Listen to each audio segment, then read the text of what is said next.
Hello students, welcome to Siddiqui coaching point. मैं Shahne Alam Siddiqui, biology lecturer Siddiqui coaching point. Student, आज हम बात करने जा रहे हैं हम भूल क्यों जाते हैं। अक्सर लोगों के ब्रेन में ये क्वेश्चन उठता है, अक्सर लोगों के दिमाग में ये क्वेश्चन आता है, खासकर जो विद्यार्थी हैं, जो स्टूडेंट हैं, उनको ये सवाल बहुत ज़्यादा परेशान करता है कि आखिर हम किसी बात को क्यों भूल जाते हैं। हम किसी बात को कई बार कह देते हैं, सुन लेते हैं, उसके बाद भी हम उसे भूल जाते हैं। इसके पीछे का रीज़न क्या है स्टूडेंट? क्या कई लोग सोचते हैं कि क्या ये असामान्य है, क्या फिर ये सामान्य है, या फिर हम किसी कमज़ोरी के शिकार हैं, किसी बीमारी के शिकार हैं।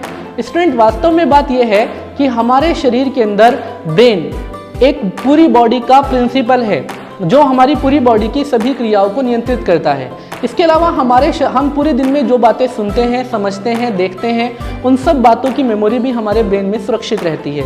हमारा ब्रेन पूरे दिन के अंदर 24 घंटों में बहुत सारी बातों को सुनता है, बहुत सारी आवाज़ों को सुनता है, कई तरह की बातों को सुनता है, समझता है, देखता है, कई चीज़ों को वो अपनी मेमोरी में सेव करता है। लेकिन अगर ये सारी बातें आपको हमेशा याद रह जाएं तो कुछ ही समय में आप कंफ्यूज होना स्टार्ट हो जाएंगे और आपको परेशानियों का सामना करना पड़ेगा। इसके लिए भूलना हमारे ब्रेन की एक आवश्यक क्रिया है, एक इम्पॉर्टेंट प्रोसेस है जिसकी वजह से हम अपने शरीर का संतुलन बनाए रखते हैं। भूलना कोई बीमारी नहीं है, भूलना एक वरदान है। ये बहुत अच्छी घटना है जिसकी वजह से हम अपने शरीर के अंदर, हम अपनी मेमोरी के अंदर, अपने ब्रेन के अंदर आने वाली सारी वेस्ट चीज़ों को डिलीट कर देते हैं। वास्तव में बात यह है कि हमारा ब्रेन पूरे दिन में जिन चीज़ों को देखता है, सुनता है, समझता है, तो हमारा ब्रेन अक्सर कर उन चीज़ों पर ज़्यादा फोकस करता है जिन्हें वो समझा गया है, जिन्हें केवल देखा गया है, जिन्हें केवल सुना गया है, जिन्हें केवल बोला गया है। उन चीज़ों की अपेक्षा ब्रेन उन चीज़ों पर ज़्यादा फोकस करता है जिन्हें समझा गया है, क्योंकि हमारा ब्रेन हर एक चीज़ को मेमोरी में सेव करने से पहले ये ध्यान रखता है कि इसके पीछे का कारण क्या है। इसीलिए जिन चीज़ों के बारे में हमें पता होता है कि इनके पीछे का कारण क्या है, हम इस व्यक्ति से मिल रहे हैं, ये हमारे कौन लगते हैं, इनका नाम क्या है, ये कहाँ रहते हैं, इनसे हमारा क्या रिलेशन है, उन लोगों को हम अक्सर कर जानते हैं। लेकिन जिनसे हमारा कोई रिलेशन नहीं होता, जिनसे हमारी कोई बात नहीं होती, हमने उन्हें सिर्फ रोज़ाना की ज़िंदगी में ऐसे देखा है, तो हमारा ब्रेन उन्हें याद नहीं रख पाता, क्योंकि उस व्यक्ति को जिससे हम अनजान हैं उसके तुलना में हमारे ब्रेन को कोई कारण नहीं मिल पाता, कोई रीज़न नहीं मिल पाता। जबकि जो व्यक्ति जिसको हम जानते हैं उसके पीछे का कारण हमारे ब्रेन को पता होता है कि हम इनसे क्यों मिल रहे हैं, या फिर हम इन्हें क्यों जान रहे हैं, या इनसे हमारा क्या रिलेशन है, या फिर क्या काम है। तो हमारा ब्रेन अक्सर कर चीज़ों को रटने से ज़्यादा समझने पर फोकस करता है।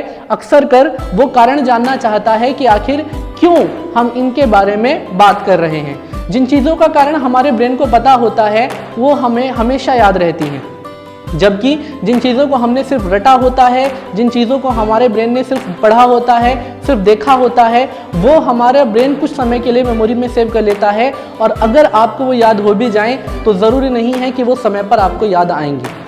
तो स्टूडेंट, हमारा ब्रेन जब भी हम किसी बात को ज़्यादा रटते हैं, ज़्यादा बोलते हैं, ज़्यादा उस पर प्रेशर डालते हैं, तो हमें ज़्यादा ऊर्जा खर्च करनी पड़ती है। जबकि हम जब किसी बात को समझते हैं तो समझने में हमें कम ऊर्जा खर्च करनी पड़ती है और लंबे समय तक वो हमारी मेमोरी में सेव रहती है।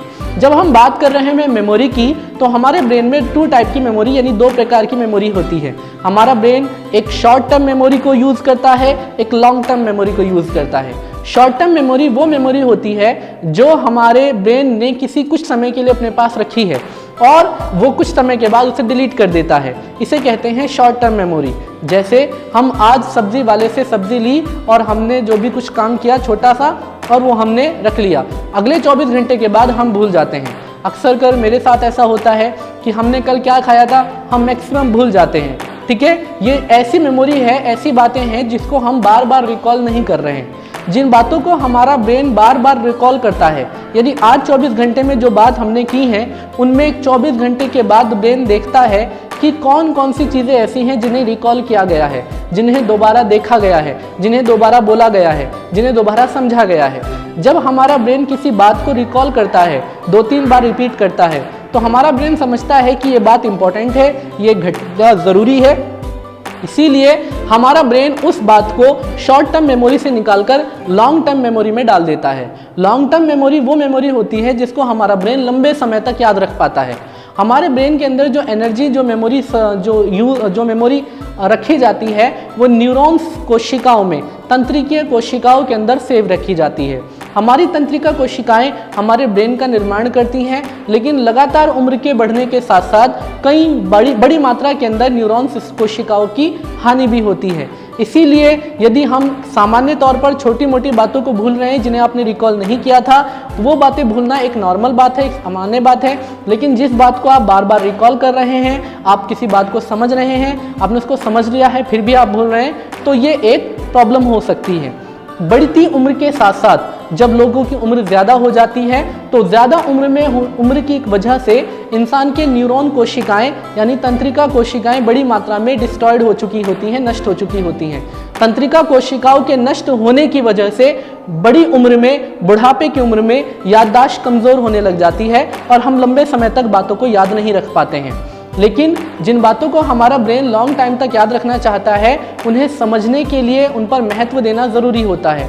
हम जिन बातों को महत्व देते हैं, जिनको हम इम्पोर्टेंस देते हैं, लाइक हमारी फैमिली वाले हैं, हम उन्हें इम्पोर्टेंस देते हैं, तो हम उनके नाम, उनसे जुड़ी हर एक बात को याद रखते हैं। लेकिन जिन लोगों को हम इम्पोर्टेंट नहीं देते, जिन चीज़ों को हम इम्पोर्टेंट नहीं देते, वो हमारा ब्रेन लंबे समय तक याद नहीं रख पाता। इसीलिए यदि आप स्टूडेंट हैं, आप पढ़ रहे हैं और आपने किसी चीज़ को पढ़ रहा है 2-3 बार, 3 बार, 4 बार, 10 बार पढ़ा है, तब भी आपको याद नहीं हो पा रहा है, तो इसका मतलब ये है कि आप उसको इम्पोर्टेंट नहीं दे रहे हैं या फिर आप उसे दिल से समझना ही नहीं चाह रहे हैं। यदि आप दिल से उसे समझेंगे, आप उसको अच्छे से याद रखेंगे, तो आपका ब्रेन उसे लॉन्ग टर्म मेमोरी में सेव रखेगा और वो आपको कभी भी हमेशा याद रहेंगे, आप कभी उसको भूलेंगे नहीं। एक और बात यह है कि जब भी आप चैप्टर को पढ़ें तो चैप्टर को पढ़ते समय उसको रिवाइज करते रहें। यदि आपने आज कोई टॉपिक पढ़ा है और आज टॉपिक पढ़ने के बाद आप उससे एक बार रिपीट किया और उसके बाद आप उसको महीने भर के लिए रिकॉल किया ही नहीं, तो आपका ब्रेन सोचेगा कि ये कोई नॉन इम्पोर्टेंट बात थी, ये कोई ज़रूरी इन्फॉर्मेशन नहीं थी, इसे केवल 2 दिन तक पढ़ा गया है, उसके बाद पढ़ा नहीं गया है। तो हमारा ब्रेन उसको शॉर्ट टर्म मेमोरी से डिस्ट्रॉयड में, डस्टबिन में डाल देगा। शॉर्ट टर्म मेमोरी में जो बातें हमारे ब्रेन के अंदर सेव होती हैं, हमारा ब्रेन उन्हें डस्टबिन में डाल देता है और हम जब रात में सोते हैं तो बहुत सारी क्रियाएं, बहुत सारी बातें, बहुत सारी पिक्चर्स, बहुत सारी आवाज़ें, बहुत सारी चीज़ें जिनको हमारे ब्रेन ने मेमोरी में सेव किया था, जो हमारे लिए इम्पोर्टेंट नहीं थी, हमारा ब्रेन उन्हें डिस्ट्रॉयड कर देता है, उन्हें नष्ट कर देता है। इसलिए याद रखें, अगर आप किसी चीज़ को याद कर रहे हैं और वो आपको याद रहती है तो इसका मतलब आप उसे मन से याद कर रहे हैं, इसलिए वो आपको याद है। और यदि आप किसी चीज़ को बार बार बोलने के बाद भी याद नहीं कर पा रहे हैं तो इसका मतलब यह है कि आप उसे मन से पढ़ ही नहीं रहे हैं। Hello sir, you forget your last line? Student याद रखें, भूलना कोई बीमारी नहीं है, भूलना एक आवश्यक क्रिया है हमारे ब्रेन की और हमारे लिए ज़रूरी भी है। भूलना एक वरदान है। यदि हम किसी बात को भूलेंगे नहीं, यदि हम उन घटनाओं को, कुछ काम को भूलेंगे नहीं, तो हमारा ब्रेन बहुत ज़्यादा कंफ्यूज हो जाएगा। जिन लोगों को लंबे समय तक बातें याद रहती हैं वो हमेशा कंफ्यूज रहते हैं और उन्हें बहुत सारी समस्याओं का सामना करना पड़ता है। इसलिए डॉक्टर्स मानते हैं कि भूलना एक अच्छी क्रिया है, एक अच्छी बात है, लेकिन उन चीज़ों को भूलना जिनको आप बहुत ज़्यादा इम्पोर्टेंट देते हैं, उन चीज़ों को भूलना जो आपकी ज़िंदगी की बहुत अहम कड़ियाँ हैं, अगर ऐसा कुछ होता है तो इसका मतलब हमारे अंदर एक असामान्यता आ गई है, एक डिजीज़ आ गई है। उसके लिए डॉक्टर मेडिसिन का इस्तेमाल करते हैं। अक्सर कर ये समस्या अधिक उम्र के लोगों में देखने को मिलती है। Thank you so much.